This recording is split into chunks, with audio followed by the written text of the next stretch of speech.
بسم اللہ الرحمن الرحیم.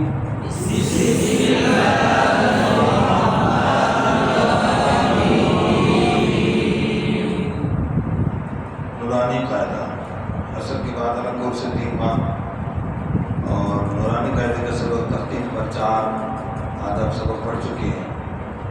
آدھا سبق ہم پڑھ چکے ہیں.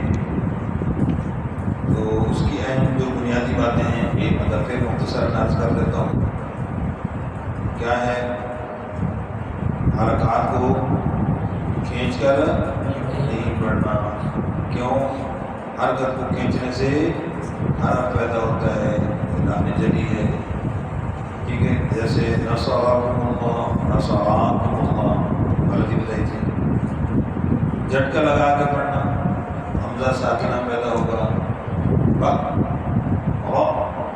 جلی. تیسرا مجہول پڑھنا. ٹھیک. اس کے علاوہ حرف ہجا کرتے وقت حرف کا نام پورا لینا ہے. جیسے جن وجہ جیم زبر، سمجھ آئے گی بات؟ بولیں حرف کا نام جیم سیدھی ہم نے پڑھ لیا. اچھا، اس کے علاوہ ایک اور اہم بات تھی کہ موٹے حروف کو جب پڑھیں گے تو پہلی بات ہے کہ ہونٹوں کو گول.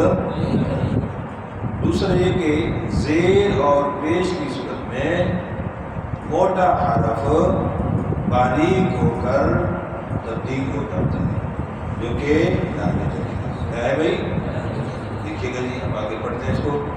یہ جاجیجو پڑھ لیا تھا. شاشیشو جاجیجو. آپ ہجا کر رہے ہیں، اہم حرف ہے، موٹا حرف ہے اور اہم بھی بڑا ہے. اس کو کوئی دال کے واسطے پڑھ دیتا ہے، کوئی ساگ کے واسطے. دیکھیے گا غور سے، مخرج اور صفت کا خیال رکھیے.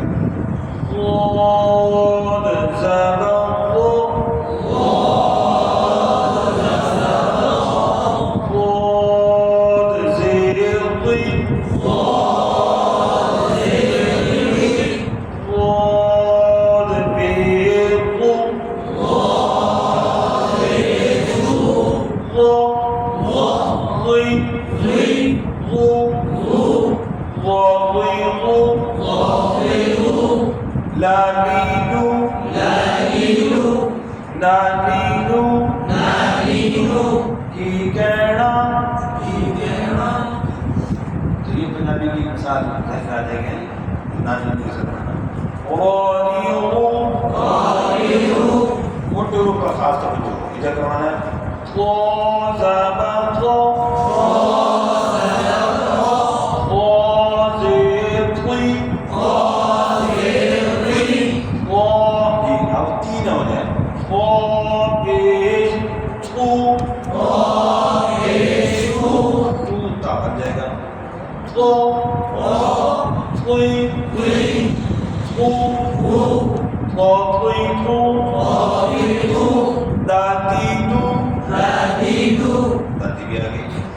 اب 3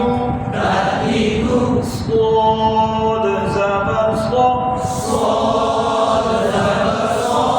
اب یہاں پر ایک بات میں نے عرض کی ہوگی پہلے بھی، اس تختی کو ہجا کرتے ہوئے جب پڑھیں گے تو ایک حرف کتنی بار پڑھا جائے گا؟ کم از کم 3 مرتبہ اس میں حرف کا کیا آئے گا؟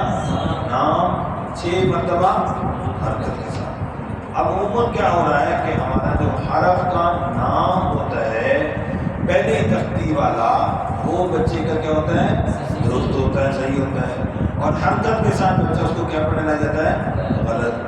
اب مقصود بذات قرآن پاک کی تلاوت میں حروف کی صحیح ادائیگی ان کے نام کے ساتھ صرف نہیں بلکہ کیا ہے؟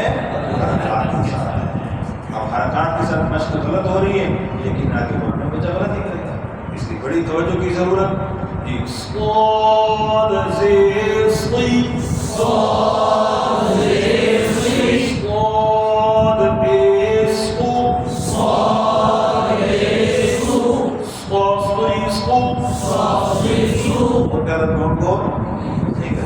ساسیسو ساسیسو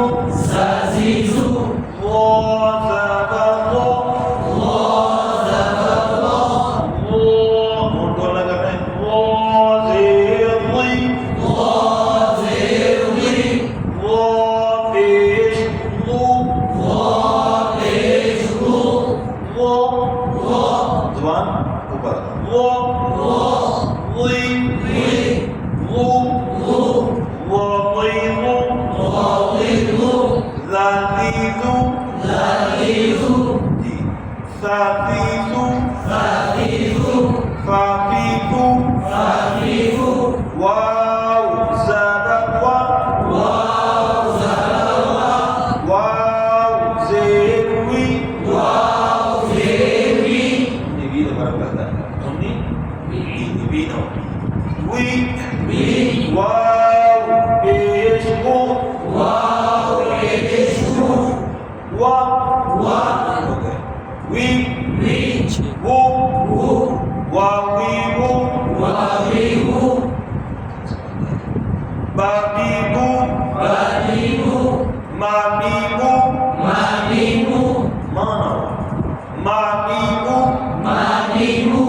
سمجھ آئی بات ہے؟ تو اس ترتیب پر بڑی توجہ کی ضرورت ہے. حرکات کی ادائیگی قرآن پاک کے اندر تلاوت میں مقصود کے ساتھ ہے. سمجھ گئے جی؟ تو میں نے عرض کیا کہ ایک ہوتا ہے حرف کا نام اور ایک ہوتی ہے اس کی حرکت کے ساتھ ہے. حرف کا نام تھو یہ صحیح ہے. زیر کے اندر بچہ پڑھ رہا تی تو آپ کو کیا پڑھ جائے؟ تو کو تا پڑھ دیا تو کیا ہے لانے. اس لیے اس میں ہجا کرتے وقت مشق کرتے وقت خاص خیال رکھنا ہے. اکیلے بیٹھ کے مشق کرنے کا کوئی فائدہ نہیں ہے. جب بھی آپ پڑھا رہے ہو کلاس ہو تو بچوں کے اندر بھی جوڑی لگائیں اور ایک دوسرے کو غلط نکالنے کی. اور یہ نہیں کہنا بیٹا تختی یاد کر کے آؤ اس کو یاد ہے. کیا کہنا ہے؟ صحیح ادائیگی کی مشق کر کے آؤ. کیا کرنا ہے بھائی؟ خود بھی مشق کریں گے انشاءاللہ. جزاک اللہ خیر.